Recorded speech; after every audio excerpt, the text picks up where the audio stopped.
Uncle আমার খুব জোর হিসু পেয়েছে। আরে এসব ছোট বাচ্চাদেরকে নিলে এসব ঝামেলা হয়। এই তুই তাড়াতাড়ি করে নে, আমি ওইদিকে দাঁড়িয়ে আছি, তুমি পিছনে ঘুরে থাকো। ঠিক আছে তাড়াতাড়ি কর, নয়তো কেউ চলে আসবে। এই তাড়াতাড়ি কর রে। আরে বললাম না তাড়াতাড়ি করতে। আমাকে তাড়াতাড়ি এখান থেকে পালাতে হবে। আরে এই বাচ্চাটা কোথায় চলে গেল? বললো যে হিসু করবে। আরে খুব চালাক তো দেখছি, কোথায় পালিয়ে গেল? আমি বরং এখানটায় লুকিয়ে থাকি, তাহলে আমাকে কেউ দেখতে পাবে না। আরে বাচ্চাটা কোথায় চলে গেল? আমি ওকে কোথায় খুঁজবো? এই বাচ্চাটার পাল্লায় পড়ে তো মনে হচ্ছে আমি ফেসে যাব। মা তুমি কোথায়? তাড়াতাড়ি এসো। আরে কোথাও পাচ্ছি না। স্যার স্যার আপনি ওইদিকে চলুন, ওই দিকটাই থাকতে পারে।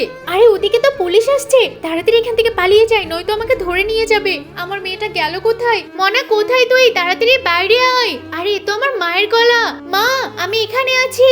আরে আমার মেয়ের গলাটা তো এদিক থেকে আসছে, দেখি তো এদিকে আছে কিনা। আরে এই তো আমার মেয়ে এখানে বসে আছে। মনে মনে তাড়াতাড়ি বল, ওই তান্ত্রিকটা কোন দিকে গেল? ওই যে মা ওইদিকে গেছে। স্যার তাড়াতাড়ি জানতো। এই তো তান্ত্রিক। এই কোথায় পালাবি তুই? বাচ্চা চুরি করে না, চল লকাবে, তুই বুঝতে পারবি বাচ্চা চুরি করার ফল কি।